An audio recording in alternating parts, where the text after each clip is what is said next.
They harassed my family for 18 months. Violation notices zip-tied to our fence. Security trucks idling outside our gate, blocking us and like we were criminals on our own land. And the woman leading it all ran out of Thei, always in that tactical vest with the embroidered logo, wire-rimmed glasses catching the light. Voice sweet enough to sound reasonable, but cold enough to cut steel. She looked my grandfather straight in the eye one afternoon and said, "This entire corridor now falls under our community jurisdiction, standing on land he had worked since 1951, right in front of the same soil he'd built his life on."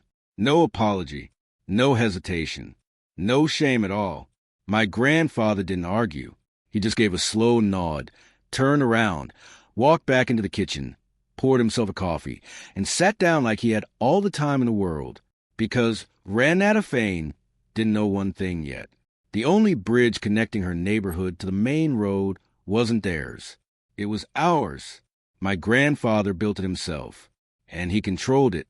One rainy night in October, that bridge decided everything. Ranata Thei found herself stuck on the far side of it, completely cut off, with nowhere to go. So what would you do if someone slowly backed your family into a corner like that? And where are you watching this from? To understand why that night mattered so much, you have to understand where we came from. My grandfather, Wendell Drexel, bought 34 acres in Harwood County, Virginia back in 1951, when it was nothing but wild walnut trees, a shallow creek called Sallow Run, and a gravel road that ended right at the water's edge. He was 22, fresh out of the Army, hands already rough, and stubborn enough to believe he could build a life out of raw land and willpower. And that's exactly what he did. He cleared the property himself, built the farmhouse board by board, and planted the walnut grove that still stands today.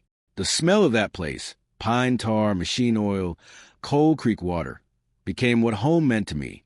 In 1987, after a county culvert collapsed and flood, he built a drawbridge over Sallow Run, steel I-beams, hand-laid planks, a hydraulic crank system he designed himself after decades of engineering experience with the Army Corps.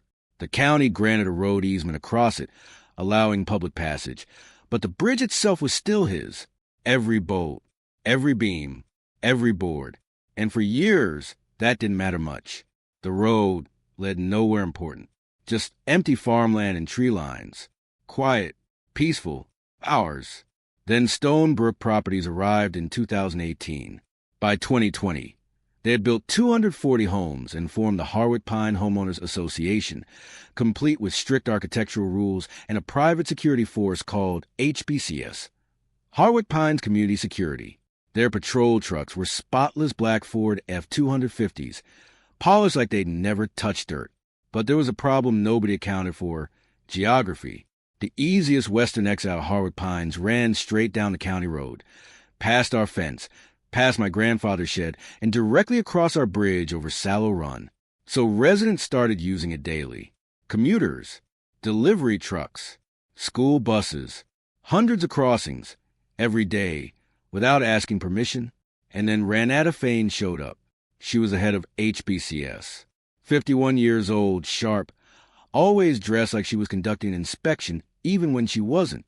The kind of person who had waited her whole life to be given authority, and finally got it, within months.